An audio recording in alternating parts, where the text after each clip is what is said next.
বিগত জানুয়ারি 2024 থেকে 26 মার্চ 2025 দেশের প্রায় 23টি জুয়েলারি প্রতিষ্ঠানে চুরি, ডাকাতি ও ছিনতাইয়ের ঘটনা ঘটে। জুয়েলারি প্রতিষ্ঠান ও জুয়েলারি ব্যবসায়ীদের জানমালের নিরাপত্তার দাবিতে সংবাদ সম্মেলনের লিখিত বক্তব্য।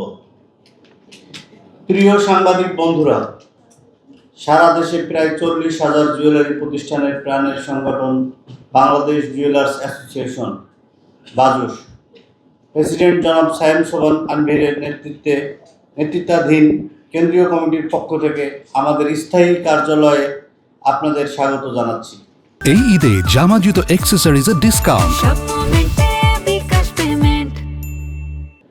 আজকের সংবাদ সম্মেলন উপস্থিত আছেন বাজুসের ভারপ্রাপ্ত সভাপতি গুলজার আহমেদ, সহসভাপতি এম এ হান্নান আজাদ, সহসভাপতি আমি মোহাম্মদ রিপনুর হাসান, সহসভাপতি মাসুদুর রহমান, সহসভাপতি জয়নাল আবেদিন খোকন, সহসভাপতি সমীপ ঘোষ অপু সহ কেন্দ্রীয় কমিটির অন্যান্য নেতৃবৃন্দ। দেশের চলমান অর্থনৈতিক মুক্তির সংগ্রামে কাজ করছে বাজুস। এই লক্ষ্যে সক্রিয় ভূমিকা রাখছে দেশের প্রায় 40,000 জুয়েলারি প্রতিষ্ঠান। কিন্তু সাম্প্রতিক সময়ে দেশের জুয়েলারি প্রতিষ্ঠানগুলোতে চুরি, ডাকাতি, ছিনতাই ও ব্যবসায়ীদের উপর সরাসরি আক্রমণের ঘটনা বাড়ছে।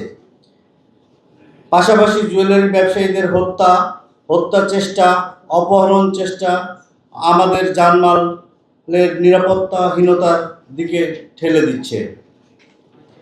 এমনকি বাসা বাড়িতেও জুয়েলারি ব্যবসায়ী ও তার পরিবারবর্গ নিরাপদ বোধ করছেন না। এইসব অপরাধ সংঘটিত হওয়ার সময় সন্ত্রাসীদের হাতে জুয়েলারি ব্যবসায়ী হত্যা চেষ্টার ঘটনাও বাড়ছে। আসন্ন ঈদকে সামনে রেখে চুরি, ডাকাতি, ছিনতাইয়ের ঘটনা বাড়তে পারে বলে আশঙ্কা করছে বাজুস।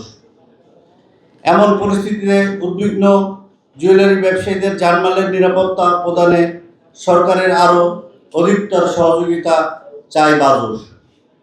পাশাপাশি সাম্প্রতিক সময়ে জুয়েলারি শিল্প ঘিরে সংগঠিত অপরাধ দমনে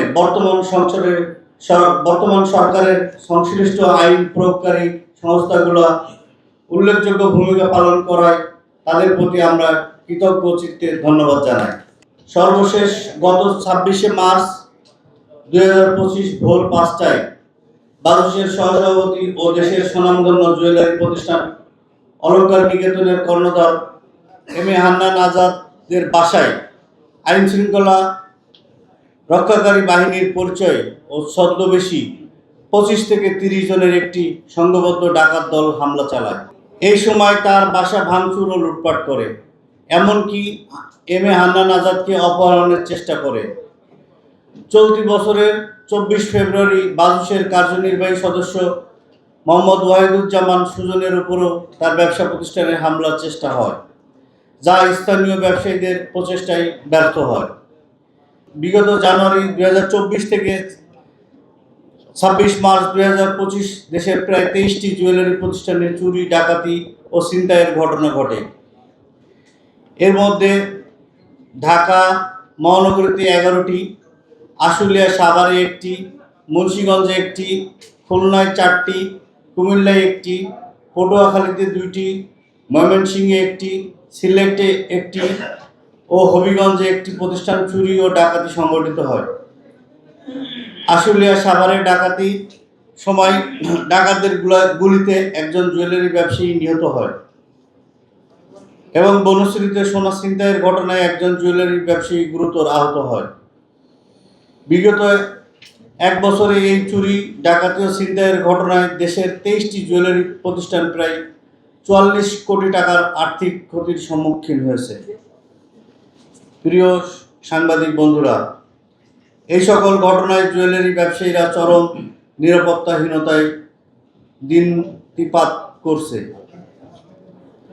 এই জন্য জুয়েলারি প্রতিষ্ঠানগুলোতে সরকারের আলাদা দৃষ্টি দেওয়া প্রয়োজন।